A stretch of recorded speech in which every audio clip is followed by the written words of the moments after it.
और गांव में मंदिरिया में बिठा देंगे, सुबह 2 अगरबत्ती, शाम को 4 चिरौंजी का भोग लगाए, हो गई लीला। भगवान ने कहा ब्रजवासियों, अरे तुम सोच रहे हो कि मैं भगवान, तो मैं भगवान ना है। तुम्हें मालूम है मैं बार बार कहा करता था कि चलो दधी माखन चुराएंगे, माखन मिश्री चुरा करके खाएंगे, तो उस दधी माखन से हमें फल मिला। मानो भगवान अपना श्रेय भक्तों को दे रहे हैं। भगवान कह रहे हैं कछु माखन को बल बड़ो, कछु गोपन करी सहाय, श्री राधे जो की कृपा से मैंने गिरिवर लियो उठाए। बोले गिरिराज धरण भगवान की। ब्रजवासियों, आपने अपने जो डंडे कंधे लगाए, उन डंडे कंधे से हमें बल मिला। कुछ गोप सखाओं ने सहयोग किया और आज राधा रानी की कृपा बनी। राधा रानी की कृपा से मैंने गिरिराज को धारण किया। भगवान ने अपना श्रेय भक्तों को समर्पित कर देते हैं। बोलिए गिरिराज धरण भगवान की। गिरी को यथास्थान स्थापित करते हैं। लौट करके आए, एकादशी तिथि आ गई। नंद बाबा ने एकादशी का व्रत किया। रात्रि में भूख लगे आई, मध्यरात्रि में नींद खुली। सोच लिया भोर हो गई, चलो स्नान करने के लिए चलते। स्नान करने के लिए चल दिए। उसी समय पर मध्यरात्रि थी, चौकी लगी थी वरुण देवता की। नंद बाबा ने जैसे डुबकी लगाई, नंद बाबा को पकड़ा ले जाकर के वरुण लोक में। ब्रजवासियों ने देखा कि नंद बाबा डूब गए। दौड़े दौड़े गए, कन्हैया को खबर दी, बाबा लाला बाबा डूब गए। और जैसे ही डूबने की खबर सुनी, दौड़े दौड़े आए, मारी छलांग जाकर के सीधे वरुण लोक। अब वरुण भगवान ने देखा, सुवर्ण भगवान पूजन का थान लेकर के दौड़ पड़े।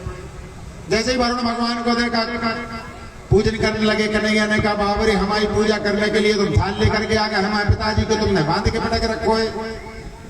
वरुण भगवान ने कहा भैया कहाँ है तुम्हारे पिताजी? बोले जिनको बांध के पटक रखो वही तो अपने पिताजी हैं। नंद बाबा को मुक्त कराया, लौट करके आए। ब्रजवासियों से नंद बाबा ने कहा भैया मैंने अपने लाला को पराक्रम तो आज देखो। जैसे ही वो वरुण भगवान को पूजन को थाल लेके जा रहा, नंद बाबा ने कहा भैया वो घर का चार जी ने ठीक कहा था कि जे साक्षात नारायण जैसे गुण होंगे वो तो लगेगा जो नारायण ही है। ब्रजवासियों ने कहा लाला मैं तो तुम्हारे वैकुंठ के दर्शन करना चाहें। भगवान ने कहा चिंता ना करो, जाओ जाकर के डुबकी लगाओ। और जो डुबकी लगाई यमुना जी में, सारे के सारे ब्रजवासी वैकुंठ में पहुंच गए। अब जैसे ही वैकुंठ में पहुंचे, अब वैकुंठ में जिसको भी देखे सब 4-4 हाथ की। जासमी का है राम राम भैया, तो सब मौन से बोले ना कोई। ब्रजवासियों ने कहा बाबा बड़ी भैया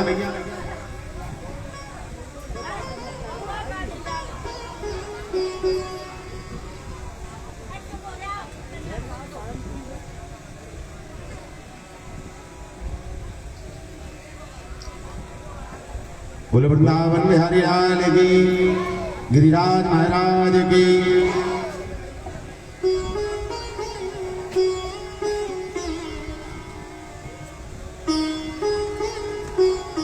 ब्रजवासियों ने कहा लाला सब जो भी दिखाई दे रहा सब 4-4 हाथ के, परंतु जहां पे अपना लाला को दिखाए ना इधर। इतने में देखते क्या है कि क्षीर सागर में शेष सैया के ऊपर भगवान बैठे हैं।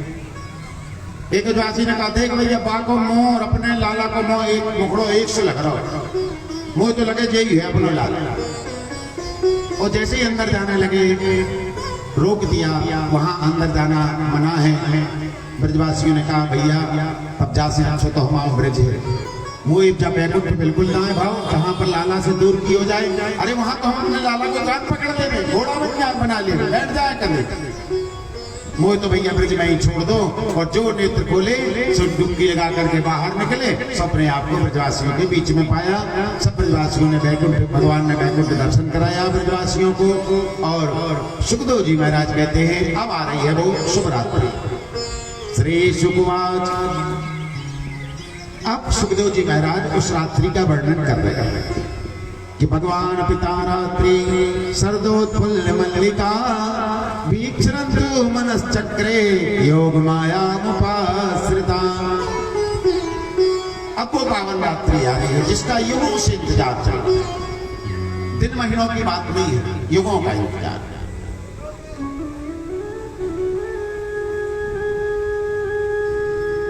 हम भजन करें, पूजन करें, उसको पाने के लिए लालायित रहे, इसका नाम है भक्ति।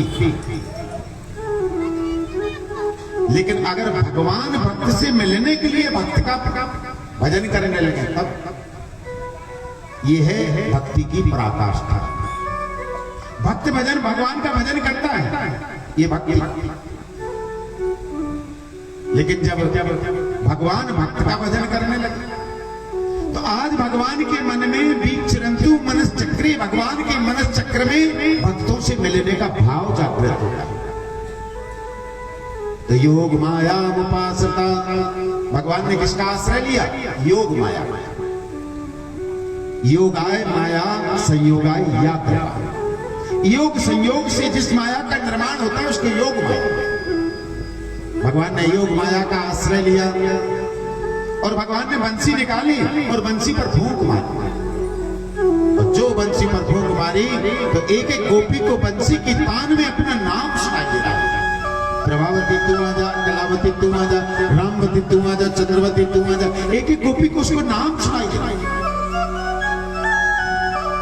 मानो भगवान ने आज बंसी में बीज मंत्र का उद्घोष कर दिया। केवल गोपियों को सुनाई दे रही, घर में गोप बैठे हुए हैं, गोपी पति बैठी है, उनको नहीं सुनाई दे रही। तो गोपियों की भी गति वही हो गई। कौन सा? जो गोपी जो जिस अवस्था में है उसी अवस्था में दौड़ लगा रही है। कोई भोजन बना रही है तो आटा हाथ में लगा हुआ है, दौड़ती चली जा रही है। एक गोपी आंगना लीप रही है, गोबर हाथ में लगा हुआ है, बंसी की तान सुनाई दे जाती है, अपना नाम सुनाई दिया, आजा, सो गोपी ने दौड़ लगा दी। कोई गोपी वस्त्र धारण कर रही है, अस्त व्यस्त वस्त्र धारण करके, और उसी अवस्था में दौड़ती जा रही है। एक गोपी गाय धो रही है, जैसे बंसी की तान पर अपना नाम सुना, उसी अवस्था में गौदोहन पात्र को छोड़ा, दौड़ लगा। एक गोपी अपने पति को भोजन करा। उसी समय पर पति ने कहा जरा नमक देना, तान सुनाई दे गई, शक्कर उठाई और जाकर के थाली में पटकी, दौड़ लगा। और सुखदेव जी महाराज कह रहे हैं ये गोपियों ने किया नहीं है, हो गया। क्योंकि प्रेम की गति बड़ी अटपटी होती है। प्रेमी के विरह में प्रेमी क्या कर देता है इसका कोई भान नहीं रहता है। जैसे सांप की गति को पकड़ना बड़ा कठिन होता है, बड़ी वक्र गति होती है। सांप कहां जा रहा है, एक पल में कहां पहुंच जाएगा, इसका कोई भरोसा नहीं है। उसी प्रकार से प्रेमी अपने प्रेमी के वियोग में क्या कर देगा, कोई भरोसा नहीं। सब पागलों की भांति दौड़ी जाकर के पहुंच गई।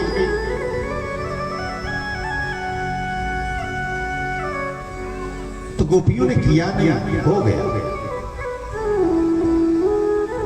अब भगवान ने देख लिया कि आ गई, तो भगवान ने क्या किया? स्वागतम वो महाभागो प्रियम किम करवाणि वा।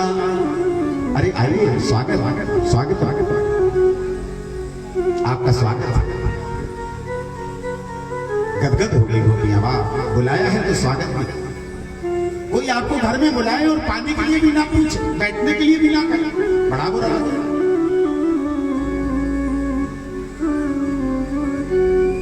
इधर गोविंद ने बुलाया तो स्वागत भी कर, कि स्वागतम वो महाभागो प्रियम किम करवाणि वा। आइए गोपी, स्वागत है। स्वागत कर रहे हैं, धीरे से पूछ लिया, अब्रूता गमन कारणम, क्यों आई? अभी तो उछल रही थी, कूद रही थी, प्रसन्न थी, लेकिन भगवान ने धीरे से जैसे ही पूछ लिया, क्यों आई? क्योंकि रजन लेसा घोर रूपा घोर सत्य सेविता। ये रजनी जो है ना, ये रात्रि जो है, इस रात्रि में नारियों को जंगल में अकेली विचरण नहीं करना चाहिए। और तुम क्यों आई? और भगवान कहते हैं कि तुम रात्रि में सब कुछ छोड़ करके आई हो, अपना घर मकान दुकान पति भवन सब, लौट जाओ। मैं तो समझता हूं कहीं तुम इसलिए तो नहीं आ गई कि तुम्हारा पति रोगी है, जड़ है, वृद्ध है, और हम गोविंद को पति रूप में पाने के लिए, तो तुम गोविंद को अगर पति रूप में पाने के लिए आई हो तो तुम्हें ऐसा नहीं करना चाहिए। क्योंकि तुम्हें मालूम है तुम तुम्हारा पति जैसा भी है, चाहे जो रोगी हो, जड़ हो, वृद्ध हो, जैसा भी हो, वो तुम्हारा पति। और तुम्हें मालूम है कि तुम्हारा कर्म क्या है? तुम्हारा कर्म है बच्चों की सेवा करना, बच्चों का पालन करना, माता पिता की सेवा करना, सास ससुर की सेवा करना, परिवार को सजा करके रखना, ये सब तुम्हारा कर्म है। अब गोपियां सुनती जा रही हैं, खड़ी हैं, सोच रही, ये हमें पतिव्रत धर्म का उपदेश झगड़ रहे। जब सुनते सुनते एक गोपी चिल्ला पड़ी, है लाला, है कन्हैया, अरे तुम जो ये पतिव्रत धर्म का उपदेश झगड़ रहे हो ना, कि हमें हमारा काम पति की सेवा करना, पुत्र का पालन करना, कपड़े धोना, भोजन बनाना, मकान परिवार दुकान सजाना, ये सब हम जानते हैं, ये सब जानते हैं। गोविंद, मैं तो केवल इसलिए तुम्हारे पास में आई हूं कि मैं जानना चाहती हूं। आपने जो कहा पति की सेवा करना, पति की पूजा करना, परिवार का भरण पोषण करना, माता पिता की सेवा करना, सास ससुर की सेवा करना, बच्चों का पालन पोषण करना, लेकिन गोविंद मैं इतना जानना चाहती हूँ, ये सब कब तक करना है? कब तक? जब तक ये देह है तब तक का पति है, जब तक ये देह है तब तक का पुत्र है, जब तक ये देह है तब तक का पिता है, जब तक ये देह है तब तक के सास ससुर है, जब तक ये देह है तब तक के माता पिता है, जब तक ये देह है तब तक का संसार है। जिस दिन ये देह नहीं है उस दिन संसार में कुछ नहीं है, ना तो पति है, ना पिता है, ना पुत्र है, ना माता है, सब कुछ। तो गोविंद, जब मैं इस देह को छोड़ करके जाऊं तो मैं किस पति के पास जाऊंगा? तो मैं आज ही अपना सर्वस्व छोड़ करके मैं आपकी शरण में आ गई हूं, इसलिए अब आप मेरे को स्वीकार करें। गोविंद ने जैसे ही सुना, भाव विभोर हो गया। जितनी गोपियां हैं, जितने गोपियां हैं, उतने रूप बनाए कन्हैया ने, और एक एक गोपी के साथ में गोविंद का रास विहार शुरू हो जाता है। बोलिए रासेश्वर भगवान की। जितनी गोपियां हैं उतने रूप बना करके गोविंद ताता थैया करके एक एक गोपी के साथ में नाच